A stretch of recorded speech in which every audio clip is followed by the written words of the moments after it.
Hello, and welcome to our TED Talk. What are we doing? So, we've seen a lot of posts on YouTube, Facebook, Instagram about like what to buy when traveling with a baby. More specifically, what to buy when traveling in your own plane with babies. We have owned the Mooney for almost a year now. February will be 1 year. 10 months. So yeah, 10 months. When we started traveling in the plane, Ian was 5 months old. He was 9. 9 months old? Yeah, it was February. I can't do math. She doesn't know how old our kid is. No, he just looks so small in the videos. Okay, so Ian was like 9 months old when we started flying in our plane. The first time he flew ever, he was 4 months old. That's when we flew. There we go. Sorry, mom brain. And that's going to tie into traveling with a pack and play. So, yeah, baby, you can get in it. So real quick, we did a video about talking about the difference between traveling in a trailer. Also, I don't know if I'm in focus or not. Traveling in a trailer versus traveling in the plane, what to bring, what not to bring. And we quickly realized after the first trip, our normal baby stuff wasn't going to work. Cue mom on Amazon. So we started shopping on Amazon. I started shopping on Amazon for things that were smaller, lightweight, easy to pack. Just because kids come with lots of things. You need lots of things when traveling with babies. So I was shocked to find out how much your normal baby items weigh. And if you travel in your own small aircraft, or if you're traveling with kids and you're trying to get to an airport, you know how much your stuff weighs. Down to probably the ½ pound, especially in your own airplane, because you know how important it is to stay within weight. So we're gonna go over a couple must-have baby items, things that we found that are lighter weight, smaller, easier to pack, lighter to carry around, and things that we just like or like to travel with in our plane. And then hopefully this helps someone else out in the future and saves you some searching and Googling that I've already done for you. So one last thing we're gonna add is how I get everything into this airplane when we go on our trips. I did take a time lapse of me packing the plane when we were in Phoenix heading up to the Grand Canyon. So that was an interesting trip because we had a lot of things planned, a lot of things that we packed that we normally wouldn't take. And you can just see how I make everything fit in the plane. Make sure you like, subscribe, follow us on Instagram, and enjoy our family adventures. Video break. Kid wanted to ride in the stroller. Okay, what are we doing first? We're gonna do the bassinets and cribs. Bassinets and cribs. All right. So this is your traditional pack and play. This is like what most people own or get when they first have a baby. Super easy to tear down, put up, all that good stuff. However, you will be surprised to find out that this bad boy weighs where is it? 22.66 pounds. That's a lot of weight. I took a photo, so we'll insert that of how big these two are compared when they're packed to move. But yeah, 22.66 pounds for this bad boy. This is what we ended up purchasing to fly in the plane with. This is a Phil and Ted's Traveler crib. This bad boy is 6 pounds only. With the carry case. It is lighter weight. It is obviously not as sturdy as a pack and play. If you watch a bazillion YouTube videos like I did, you'll probably find out people saying their babies tipped it over, they didn't feel like it was sturdy, yada yada. Our child has not. He is 19 months old. He still stays in the crib. He hasn't knocked it over. We have no problems. So this is what we take and travel with when we're in our plane, and sometimes even in the travel trailer, depending on what we're doing. This is good to have, but honestly, for the price there, I think this one's about $10 more than a traditional pack and play. So if you're trying to make your initial first purchase and you know you're going to be traveling a lot, personally, I would go with the Phil and Ted's, especially if you have a really little baby and you just need a bassinet. The only other thing people complain about is the padding on the bottom isn't very fluffy and soft. Our child has never complained or had any problems. I personally feel it's equal to a pack and play, but that'll be your decision. Just fair warning on the reviews that I've read. Okay, one more thing is this is harder to set up and to actually put together than a traditional pack and play. However, after my first 2 times, it was really easy. You just pop the pulls together and they go in and then you just zip them in. So that is also something you'll read in a lot of the reviews, is that it's harder to put together, it takes more time, blah, blah, blah. I do agree that it takes more time. However, you are saving a total of 16.66 pounds by switching from that to this. 16 pounds is a lot, especially when traveling in a small airplane.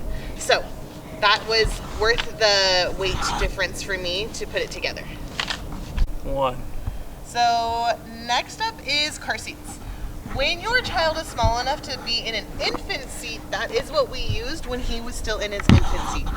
He quickly outgrew that around 1 year old. So we had to upgrade to the larger car seats at that time. So we were again searching for what's lightweight, what's going to work for the plane. So we have 2 car seats. One is the one that is in my car all the time. This is a filthy car seat, but it does the job. It is a Gracie 4-in-1 deluxe or Forever Deluxe. This car seat weighs 22.8 pounds. It is a 4-in-1, so it goes all the way down to a booster seat. The one that we ended up going with for the airplane is the Gracie Slim Fit. It's a 3-in-1, and it actually weighs 19.47 pounds.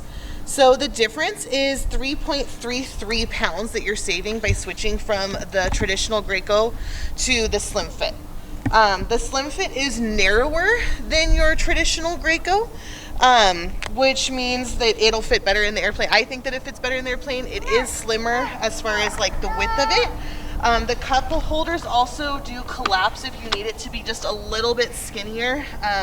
For us, it's nice. We now have cup holders in the airplane. We just use the cup holders in the car seat. The Johnson bar doesn't have the cup holders in the middle.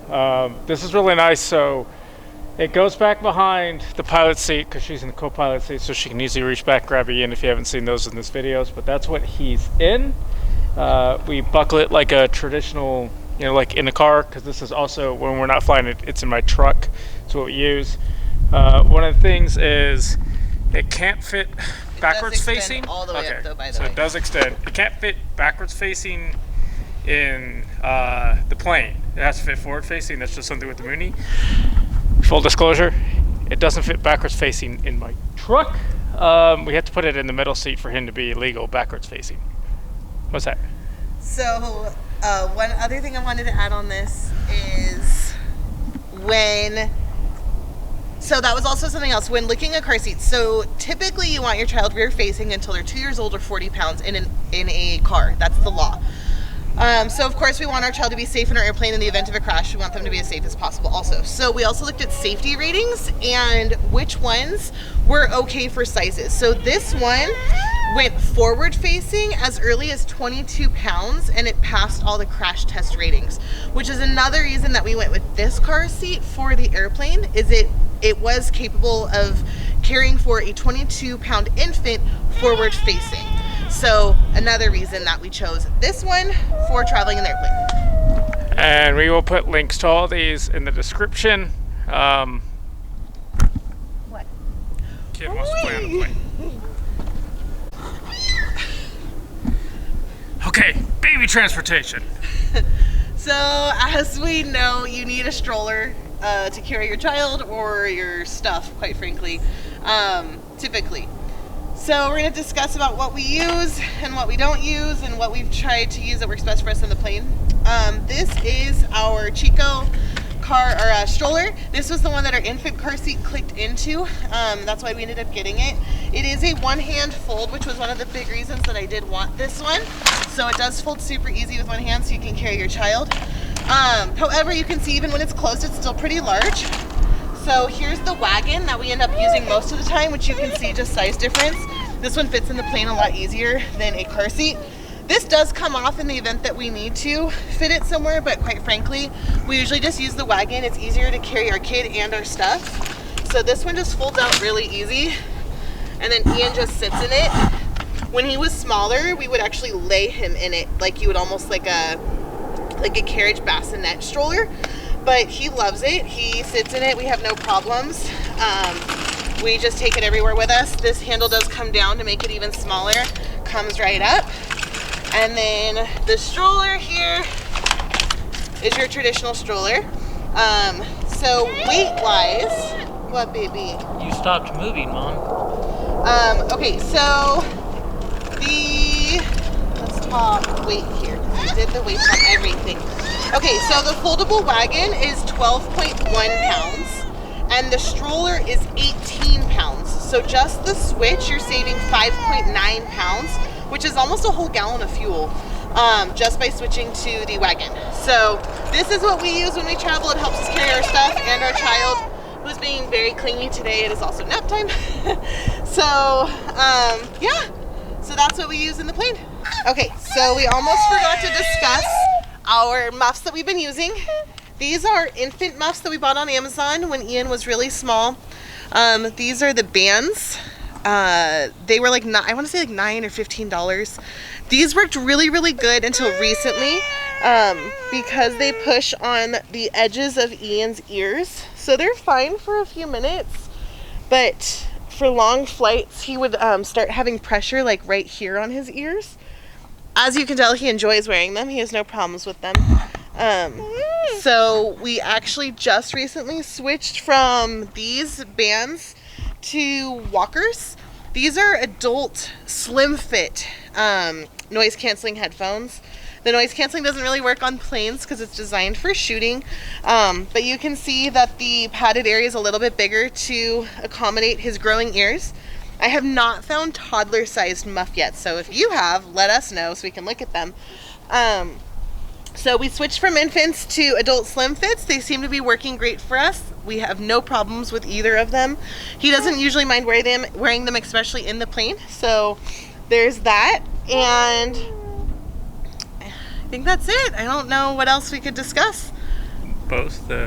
Oh, we are planning to try our Bose noise canceling headphones that we bought for traveling for ourselves back when we were traveling in and out of Europe a lot. Because he is now getting into watching movies. Specifically, Mickey Mouse is his new favorite thing. So we're gonna see if those will work, and maybe we can download some shows on our next flight to see if that keeps him entertained. And we'll see how those work on our next flight as well. And this segment is called Parent Sanity. So, just the last three things I'm going to talk about are going to be things that we personally use, not necessarily that are weight savers. But this is a Slumber pod. I don't know if you have heard of taking care of babies, but highly recommend. It's a sleep training class, and she discusses the Slumber pod as a way to create like a blackout area for your children to sleep in. We sleep trained Ian at 5 months old. So he's been sleeping through the night since he was 5 months old. The things that help him sleep are a dark room with a sound machine. This is essentially a portable blackout tent for cribs. It fits over a traditional pack and play. It fits over his Phil and Ted bassinet that we use. So we take this everywhere. We just want to show you how small it is to pack. It's like the size of maybe a small tent, I guess. But it doesn't weigh that much, and for us, it's a must-have. We will not leave the house without this. If we're planning on sleeping, even nap time anywhere, this comes with us. So this is a parent must-have. It's easy to set up and has a slot for the baby camera too. Oh, yeah, and so you can put your baby camera in there, and then we just put the sound machine, because we use the sound machine also next to it. And it is like a soft, like fleecy material, so it does keep him warm. The Ian butt's real cute. Anyway. Cheese! The other two things that we're going to insert like pictures of, I guess, or you've probably seen in our videos. One is a fan. It's just a small portable fan that's battery operated. The ones we have are rechargeable. The plane is either super hot or super cold. I don't think we've ever found like a perfect medium when flying. So when we're flying in the summer, we use the fans. They just clip onto like seat belts or like the back of the headrest essentially. They're battery operated. They're like $9 on Amazon, and we use those to keep him cool in the back of the plane, or in the car or wherever, quite frankly. And then the other item is the sunshades, like that you would typically use in a car, the ones that suction cup to your window. We do use it in the plane. I mean, your babies are sitting in the back seat with that sun blaring on them, just like we put our sunglasses on, and he's not as good as keeping his sunglasses on as we are. So that for us is also a must-have, even if we have to move it from side to side to block the sun, depending Hold on. That's not a toy. What are you doing? Okay. So our sunshade is also a must-have. Again, they're like $9-10. You can get them pretty much anywhere. Amazon, Walmart. I think we got ours at Walmart. I have an Amazon link for the ones that I would suggest getting. That's pretty much our must-haves. I did do the math on the 3 items that I did weight comparisons on. If you were to switch everything from the traditional to the lighter weight, you are going to be saving, where did them, oh, I did a screenshot, excuse me. Just switching those 3 items, the math is 25.89 pounds of weight that you're saving from your traditional baby items to the lighter weight baby items that we use. So that's what we do. That's how we travel. That's how we get around a little man. When the pandemic hit, we decided that our life wasn't going to stop and we were going to continue to live our lives. And this is what we do. And this is how we take our kid with us and see as much as we can with him. So upcoming videos, we have, I need to edit, we went to Colorado Springs. That video's already out. No, we went to her graduation in Phoenix. I may have messed up a little bit in a Class Bravo airport and almost took out a taxi light and I didn't have a voice. So that one's coming up. Then we flew to the Grand Canyon and the prop cable broke. So just doing that. And then at the 1-year mark, we're gonna do a total cost of ownership with all the parts that I have broke on this thing. And then we got a trip next week. We are going to California to teach him how to ski. Southern California, yes, there's snow there. A little bit right now, not a lot compared All to right, normal. Ian. What do you want to say? Boogies. Say hi. Say cheese. Say bye-bye.